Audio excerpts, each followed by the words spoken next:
Christine Pitawanich with your weekly recap, where we catch you up on some of the biggest stories of the week. That includes some parents upset after ICE officers detained a man outside a Beaverton preschool. Plus, people in Northeast Portland weigh in after learning they're losing their neighborhood grocery store. And a Portland trailblazer icon announces his sooner than expected return. But first, our top story this week, the wildfires burning across Oregon. The governor declared a statewide state of emergency, allowing officials to bring in more resources. The largest is the Cram Fire. As of Friday morning, it has burned more than 94,000 acres east of Madras. High temperatures and wind gusts kept firefighters from containing that wildfire.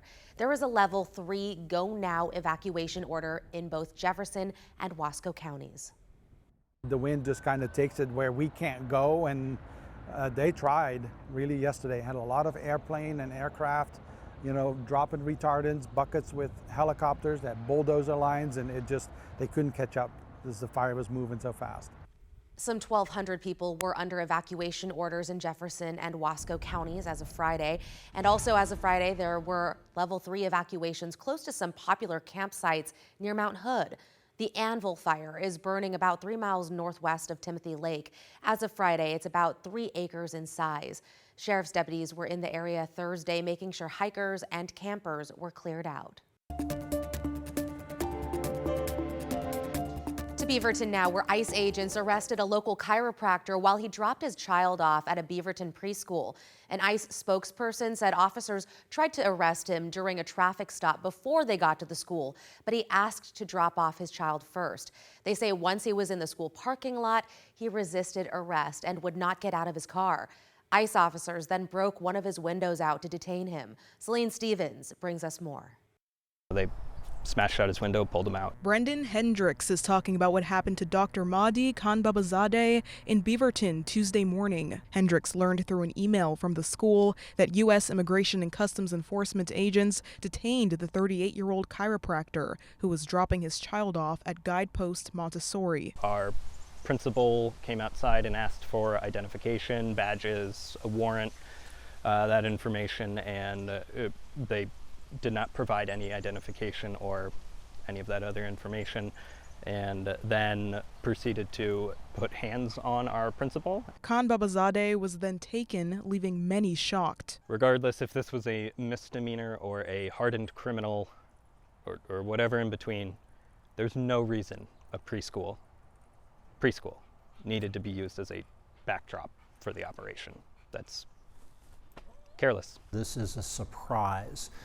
I trust him with my health, and I'm shocked that he is in custody. He's a super great guy. In a statement, ICE wrote that the doctor, who is a citizen of Iran, entered the U.S. legally but overstayed the terms of his visa. However, his wife told us that is not true and that she is trying to get him released. A pillar of the community, so he doing everything right and helping people of all economic strata. He seemed to help everybody. Those who know Khanbabazadeh describe him as a kind, generous, and honest man. There's a time and place for things, and I don't want to pass judgment, but I think it begs the question, why did they have to do it there? So that's kind of theatrical, and the exposure to children is a bit of a head scratcher. Celine Stevens reporting there. A statement from the school's regional manager says they are actively supporting family and staff and providing resources to help them process the event.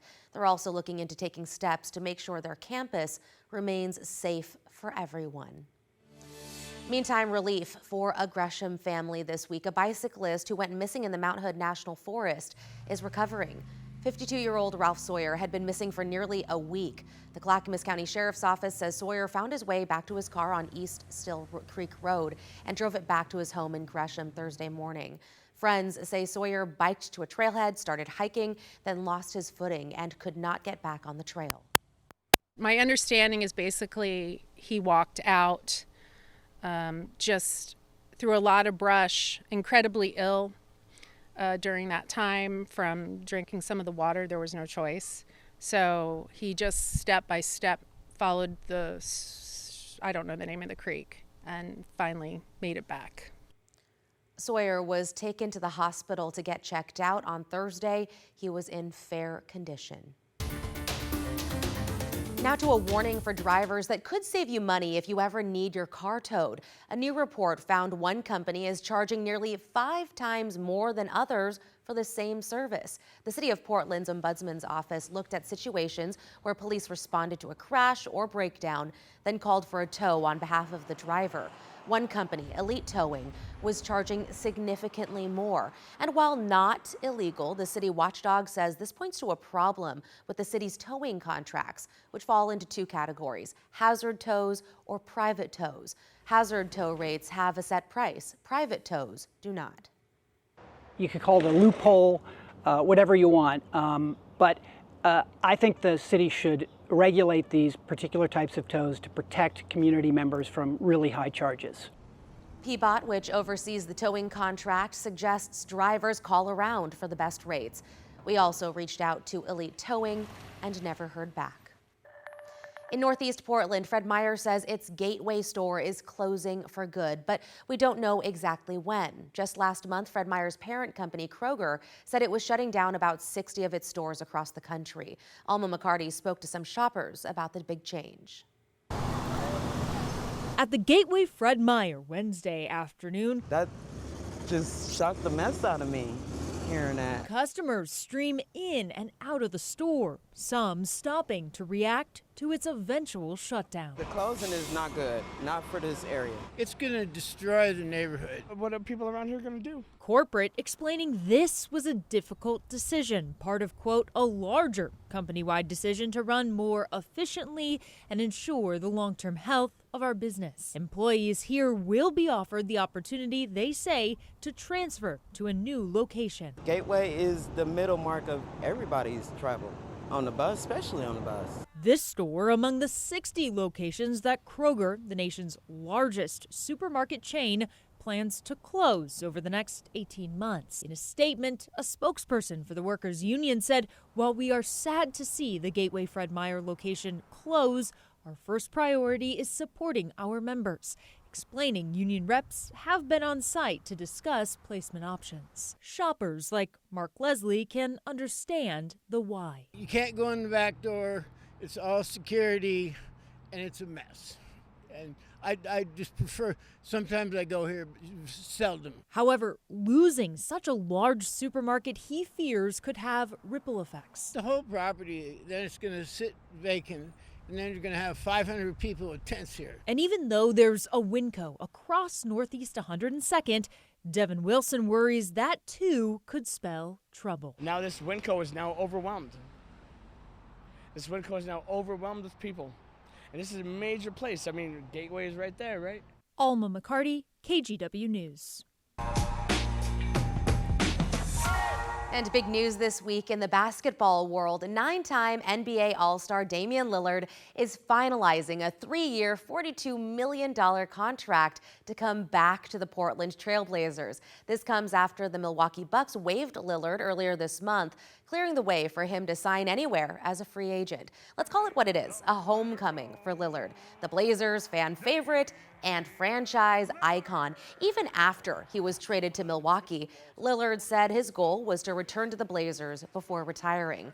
Lillard tore his Achilles during a playoff game this spring, so he's expected to miss most, if not all, of the upcoming season with his recovery. That injury and healing time played a role with the Bucks letting him go. The 3-year deal includes a player option on the last season. That is according to ESPN. Ooh, I am so excited for Portland to have a team and have another go at this because I know it is going to be great. And it is official, Portland's new WNBA franchise will be called the Portland Fire. The team unveiled the name along with a brand new logo on Tuesday. At a launch party, fans got a chance to snag some new gear and get hyped for the team. The Fire is the same name Portland went with about 25 years ago during its first and short-lived run in the league. For some people, that's a bit of a bummer. Still, there was a whole lot of excitement across the board, despite some fans' thoughts on that name. They kind of just were lazy about the name, if I'm honest. I thought it was an opportunity to be really fun, and that's fine. I know he has opinions on it, but I like it. I really like the logo. I think it's really cool. Yeah, inspiring young athletes. So they've got the name, right? They've got the look, but the Fire still needs a roster and a head coach. They say they'll be ready by next May when the next WNBA season starts. Can't wait to see how that all comes together. Now let's get a look at your weather. Hello, I'm meteorologist Chris McGinnis. Our Rose City forecast looks gorgeous over the next couple of days. From downtown Portland looking east towards, well, we could see the sunrise a little while ago. Now the sun's getting a little higher. You also notice some haze on the horizon. A couple things. One, obviously, we had a fire that popped up on the east slopes of Mount Hood yesterday evening. More on that in a second. But it does provide for, again, a little bit of wildfire haze as we look to the eastern sky. The prevailing wind should keep most of that smoke out of the Willamette Valley for the foreseeable future, but we'll keep you posted. Meanwhile, this morning we're starting off with bright sunshine, and the plan for today is just gorgeous. I got temperatures in the low to mid 80s this afternoon with that sunset just before 9 o'clock now. So good looking day, great looking finish to the work week. And as we go into the weekend, brief morning clouds tomorrow, high near 80. Morning clouds are likely to be much more persistent, much more widespread on Sunday and Monday for that matter. So for that reason, we knocked the temperatures down into the 70s both days. Looks like a dry but very comfortable weekend for the third weekend in July. All right, I want to show you this. This is our satellite imagery from NOAA, and the color change that you see there is going from the dark of night to the light of day. You see a couple of things. One, the nooks and crannies in the Coast Range and the marine cloud deck. That's kind of cool to watch that. But the other thing I wanted to point out is all of this creamy color that you see here, basically from south central Oregon, down near Lakeview and Klamath Falls, up towards Baker City. The predominant feature here is wildfire smoke. You can see the fire and the smoke here, plume burning out of Jefferson County. That, of course, is the very large Cram fire approaching 100,000 acres at last check and growing. And then I mentioned a few minutes ago the fire that popped up on the east side of Mount Hood. There you can see some of that smoke plume, which is now providing a little bit of wildfire smoke and haze in parts of the Columbia River Gorge this morning, and likely will continue to do so as it burns. In fact, you can see it here from the Dalles camera. This is our camera atop Oregon's Veterans Home in the Dalles. Usually Mount Hood is just brilliant there in the distance, but it's hazed out a little bit. So a lot of that is, at this point, wildfire smoke. Good news at this point in the Dalles, the wind has gone calm, but I do expect that breeze to pick up. The Weather Service continues with a red flag warning for high fire danger in this entire magenta shading here. It's basically east central Washington down to east central Oregon as well. And of course, that does include Jefferson County, where the Cram fire is ongoing. Wind gusts will be pretty strong out of the west here late this afternoon, on the order of about 35 to 40 miles an hour in the East Gorge and the Columbia Basin. Temperatures are coming down a little bit from earlier peaks this weekend, but still 90, pretty toasty in the Dalles. As I mentioned, the most prolific smoke across the state from the Cram fire there. This is our smoke model showing that Jefferson County, Wheeler, Crook County, and out towards Baker County will be seeing wildfire smoke throughout the weekend, today, tomorrow, and really indefinitely. The prevailing wind direction is from west to east. So central Oregon, again, look for some haze in the eastern sky. Bend about 92, Prineville in the upper 80s. Wildfire smoke prevalent, at least up high in the sky out towards Baker City and Burns. LeGrand gets to about 90 this afternoon. Contrast all that with the cloudy Oregon coast. Just like yesterday, we're waking up to clouds, but those clouds will dissipate, and we should see a pretty nice Friday afternoon with highs in the mid-60s for you folks. And then as we work our way into the Willamette Valley, beautiful shot from our newest live camera in Sherwood from the Chehalem Tasting Room camera. You can see the vineyard down below and blue sky above. Valley forecast today, we dial back the temperatures a few more degrees. Pretty comfortable stuff for late summer or midsummer, 86 in Salem, 86 in Corvallis, and up the I-5 corridor across southwest Washington. Vancouver tops out about 85. I think about the same here in the Rose City, 80, 84, 85 today. Cooler tomorrow, cooler still, as we mentioned, with the cloud cover. More prevalent, I think, both Sunday and Monday mornings, but no sign of any major prolonged heat in our 7-day forecast. And that's a wrap on your weekly recap. I'm Christine Pitawanich. A reminder, you can catch up on the latest headlines anytime at KGW.com, your KGW app, or our YouTube channel.